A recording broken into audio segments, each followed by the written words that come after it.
दोस्तों UP BEd entrance exams के form आपके भरे रहे हैं और आप सभी लोग जो इसमें आवेदन करना चाहते हैं उन लोगों के नज़र में एक सवाल ये उठ रहा है कि प्राइवेट कॉलेजों में कितने अंकों पर सिलेक्शन होता है एडमिशन के लिए और कितनी इसकी जो है कट ऑफ रहती है, गवर्नमेंट हो या प्राइवेट कॉलेज हो, महिलाओं की हो या पुरुषों की हो।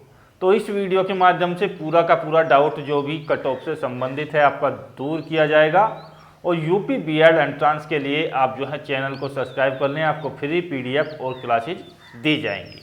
तो यहाँ से पहले बात कर लेते हैं आपकी कट ऑफ 2020 के बारे में। 2021 में आपकी कितनी रही थी और 2022 में कितनी जो है अनुमान किया जा सकता है कट ऑफ का।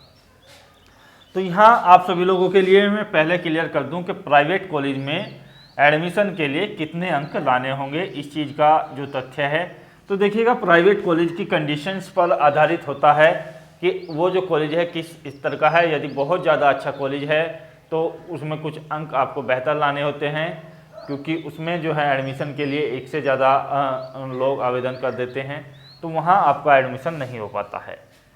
यदि ज़्यादातर प्राइवेट कॉलेज की बात की जाए कि 90% कॉलेज आपके ऐसे हैं प्राइवेट में जिनमें एडमिशन आपका जो है हो जाएगा बड़ी आसानी से।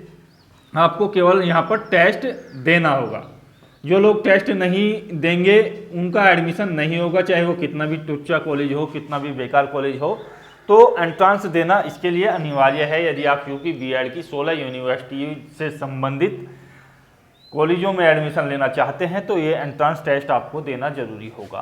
तो यहाँ पर 90% कॉलेज ऐसे हैं जिनमें आसानी से एडमिशन हो जाता है। आपको जो है केवल टेस्ट देना होगा, भले ही आपके 10 अंक हैं, 20 अंक हैं, तो आपका एडमिशन आसानी से हो जाएगा। तो नॉर्मली प्रोसेस ये है कि प्राइवेट कॉलेज में आसानी से एडमिशन हो जाता है। उस झंझट को आप लोग छोड़ दीजिएगा कि प्राइवेट कॉलेज में भी एडमिशन के लिए भारी भरकम अंक आपको लाने होंगे।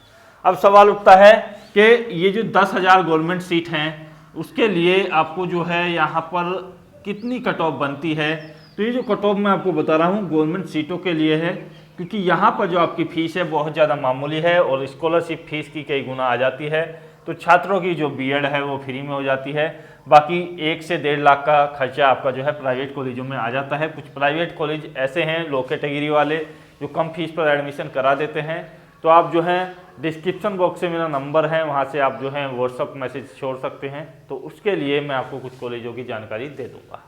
तो यहाँ से चीज़ें क्लियर होती चली जाएंगी। तो आप जो है यहाँ पर कट ऑफ पर ध्यान दीजिएगा।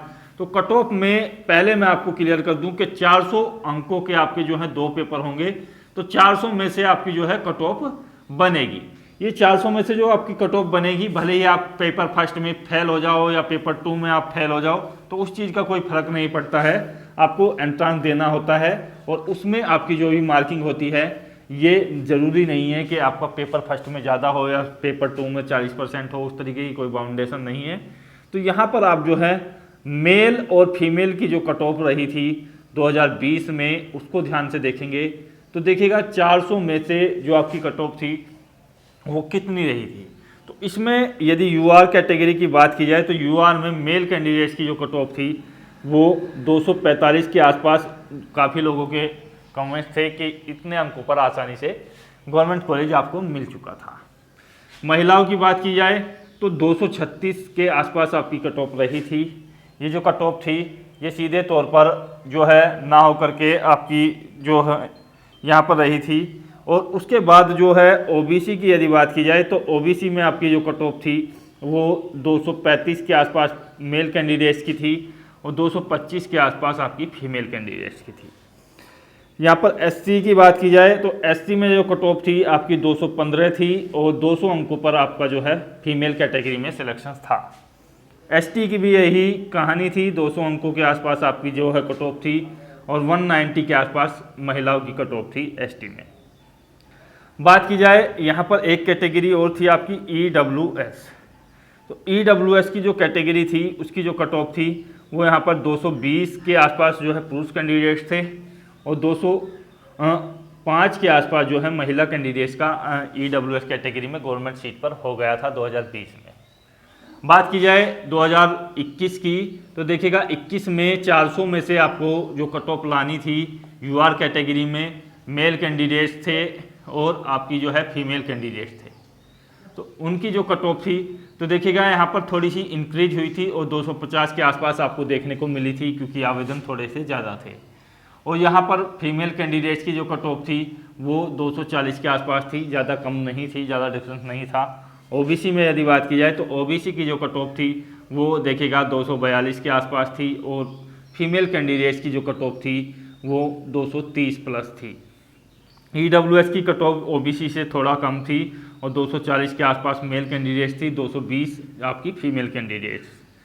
एससी की बात की जाए तो एससी में जो आपकी कट ऑफ थी वो 220 की और महिला कैंडिडेट्स की जो कट ऑफ थी वो 200 थी। एसटी कैटेगरी की यदि बात की जाए तो देखिएगा यहाँ से 200 से भी कम आपकी कट ऑफ गई थी और आपका जो सिलेक्शन था महिलाओं की कैटेगरी में 190 पर भी हो गया था। तो ये मुख्य रूप से है, इनमें एक्स सर्विसमैन या आप डीएफएफ हैं, उस तरीके से कोई विशेष रिजर्वेशन के कैंडिडेट्स हैं तो उनका बड़ी आसानी से हो जाता है, उनको केवल एंट्रेंस देना होता है क्योंकि बहुत ज़्यादा कम उनका 5% कोटा होता है और कम कैंडिडेट्स उसमें आवेदक होते हैं। यहाँ पर बात की जाए मेल कैंडिडेट्स की 2022 में जो अनुमानित कट ऑफ है और फीमेल कैंडिडेट्स की, तो आप जो है यहाँ पर ध्यान दीजिएगा। जो आवेदन है हमारा अनुमान यही है कि 2021 के समथिंग इसमें आवेदन आपके आएंगे और आवेदन के अनुसार जो आपकी कट ऑफ बनेगी वो देखिएगा यहाँ पर आप जो है ये मान करके चलिएगा कि 260 के आसपास आप जो है इस पर ध्यान देंगे और 250 से प्लस में यदि आप फीमेल कैंडिडेट्स हैं तो कोशिश करें और आपका गवर्नमेंट सीट पर हो जाएगा। ओबीसी की कैंडिडेट्स की बात की जाए तो 250 से कम पर आपका मुश्किल है और महिला कैंडिडेट्स हैं तो 235 प्लस स्कोर आप करने की कोशिश करें। ईडब्ल्यूएस भी ओबीसी के समान ही आप मान करके चलिएगा और इसमें आपकी जो कट ऑफ है वो इस तरीके से रह सकती है 250 पर मेल कैंडिडेट्स और 230 पर आपका फीमेल कैंडिडेट्स। एससी कैटेगरी में यदि आप लाना चाहते हैं सिलेक्शन तो 230 प्लस स्कोर रखिएगा और 210 के आसपास आप जो है महिला कैंडिडेट्स हैं तो आसानी से आपका हो सकता है। एसटी में जो है आपकी कट ऑफ 200 प्लस आपकी रहेगी। तो ये जो है एक अनुमान है, इसके तौर पर हमने ये कट ऑफ का एनालाइज आपको दिया है 2022 का।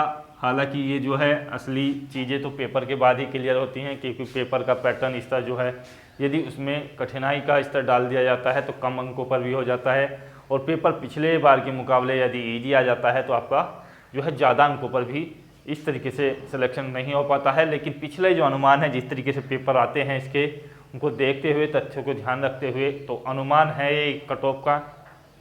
आपका क्या इस बारे में कहना है? यदि आपकी कोई बीएड से संबंधित डाउट है तो आप जो है कमेंट्स कीजिएगा। नेक्स्ट वीडियो में भी उसका जिक्र करेंगे, आपको कॉल या कमेंट्स के माध्यम से भी आपका जवाब देने का प्रयास करेंगे। आशा करता हूँ वीडियो बेहतर लगा होगा। जय हिंद, धन्यवाद, जय भारत।